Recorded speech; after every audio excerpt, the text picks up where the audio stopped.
Fidget. Fidget meaning in Hindi. Fidget का हिंदी मतलब क्या होता है?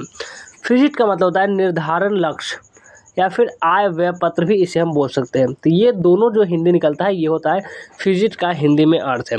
चलिए इसे हम एग्जाम्पल से समझेंगे तो और बेहतर तरीके से समझ में आएगी।